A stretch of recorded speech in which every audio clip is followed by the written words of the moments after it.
Ladies and gentlemen, I am KageKaze and I'm here to wish you a Merry Christmas and a Happy Holiday. As you can see, it's that time of year again in Tyria. It is Winter's Day and Lion's Arch has been completely decorated to reflect the season. Much like Halloween, we have been given a new jumping puzzle available on a limited time basis. And once again, it is a timed jumping puzzle, so you will have to be moving quickly. Unlike the Mad King's clock tower, you can actually watch other players trying to complete the event while you wait for the next round.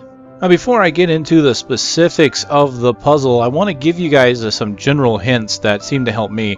First is I recommend going into your options and turning off the double tap to evade option. This will prevent you from accidentally rolling while you're performing these very intense and very precise jumping maneuvers.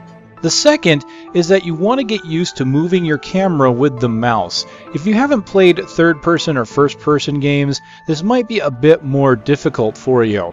In Guild Wars, the way you go about this is holding down the right mouse button, and this will allow you to move the camera at will.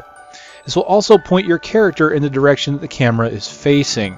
So you'll want to use this feature in order to turn the camera towards your next jump while you're moving forward. In the Mad King's clock tower, it was the same event over and over and over again. However, in this event, we are given 3 different routes. They consist of the Snowman route, the Gingerbread route, and the Quaggan route. Each of these routes is pretty much equal in length, so you don't have to worry about getting screwed on the wrong one. However, each one has a varying degree of difficulty. I find the Snowman route to be the most straightforward, the Gingerbread has the most twists and turns, and the Quaggan is more of an all-around one that kind of blends the two together. On all 3 of these paths, you're going to be jumping from snowflakes that will eventually disappear behind you. All the while, you'll be losing health the entire time. So you're basically being forced to move forward quickly, as you've got 2 things that are counting against you in this very beginning part. Eventually, all 3 paths will meet up into a peppermint stage, and then to presents, and then on to a snowball area. The snowflakes and the presents will eventually disappear as you try to traverse them. However, once you get towards the end and you have to dodge snowballs, you don't have to worry about that anymore. However, your health will be low at this point as you've been losing it the entire time, and you're going to have to move quickly as you avoid those until you can get to the end. Alright, let's start things off by looking at the Snowman route. Again, I find this route to be the most straightforward of the 3. As you'll see in the video, it pretty much moves in a very straightforward fashion, a couple twists and turns at the beginning, but nothing too much. Basically, you just want to keep moving forward, just turn your camera as I mentioned earlier, and just keep following the path along its route. You'll notice there that you can actually perform a long jump to save a little bit of time in the first part here, but you don't really have to perform that long jump if you don't feel like it, if you don't feel like you can make it. Now, as you're running along on this path, be very careful of the very small snowflakes. You might miss them if you're moving too quickly, so you want to be aware of those as you're traversing the path. Again, this one is pretty much the most straightforward, and I find to be the easiest path. Alright, we're moving on to the Gingerbread path. This one is the one with the most twists and turns. This is the one where you're really going to need those skills with turning your camera, as while you're making one jump, you're going to be having to move your camera, setting up your jump for the next snowflake.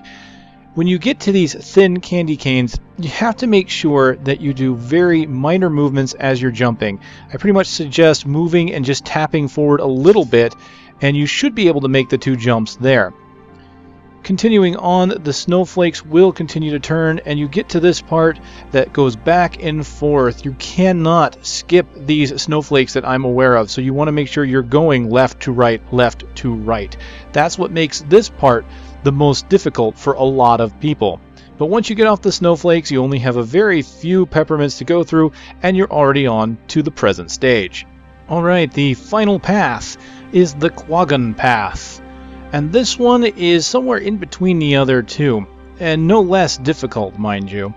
As you can see, it starts off fairly smooth with the snowflakes. You don't have a lot to worry about, but it does have a few of the very thin candy cane jumps that you have to make.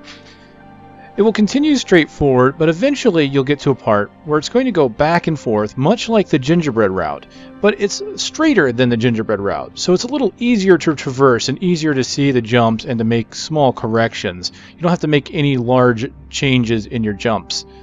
Of course, you'll have another candy cane jump to make. Not too much to say about this. You just pretty much follow everything you've seen in the others and you should be fine. Just don't be overzealous on your jumps to the peppermints. There is a small platform underneath the first one that you can get to, and that will get you where you need to go.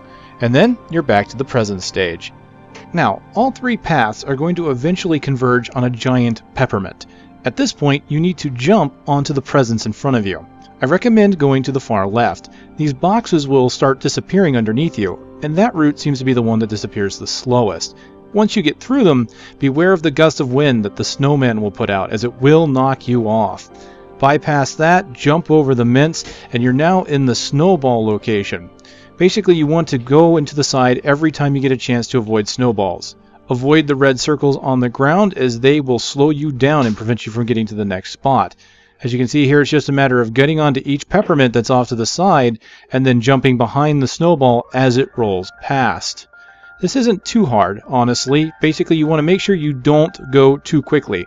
If you try to go too fast, you're not going to be able to make it to the next peppermint. Here on this final part, you can see that the blue boxes are my recommended choice. You take the blue boxes as well as the candy canes, and you're good to go. You've made it to the end. For your efforts, the first time around, you will be given a rejuvenation booster, a gulp of liquid karma, and 4 flawless snowflakes, which can be used in crafting. You will also get 3 giant Winter's Days gifts.